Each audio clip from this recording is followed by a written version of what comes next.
Have you ever noticed how teenagers who grew up watching 1990s TV shows and movies seem to process the world a little differently? Not louder, not faster, just different. And that difference might explain why some people can sit with discomfort while others feel uneasy the moment nothing is happening.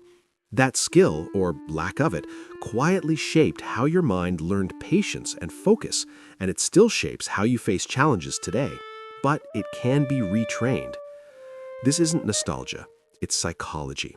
It shaped a generation's ability to concentrate, reflect, and tolerate frustration, often without them realizing it. Picture Saturday mornings when cartoons didn't rush you, sitcoms allowed silence, movies trusted slow moments and unresolved tension, no skipping ahead, no autoplay. If you missed an episode, you waited. That waiting wasn't empty time, it was training. Those shows weren't optimized for dopamine, they were designed for attention. Stories unfolded over weeks, characters changed slowly, emotional payoffs were delayed, and in that delay, viewers learned a rare skill: how to stay present without constant reward. Patience wasn't self-control, it was tolerance. Tolerance for uncertainty, for moments that don't immediately make sense, for discomfort that can't be bypassed. That's what those shows rehearsed, quietly, consistently, insistently. Conflict back then worked differently. Problems weren't solved instantly. Characters sat with awkward silences. Long pauses weren't filled with cues telling you how to feel. You had to interpret expressions, tone, hesitation. Emotional understanding wasn't handed to you, it was earned.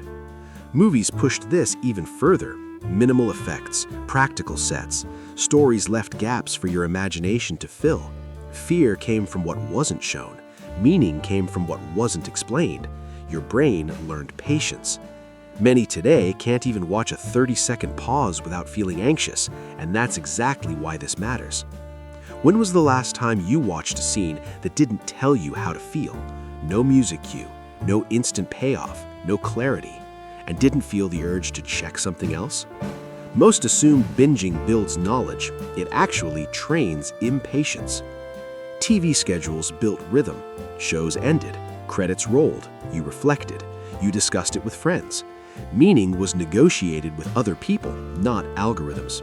That practice built patience, communication, and perspective-taking, skills increasingly rare today. Now contrast that with modern content.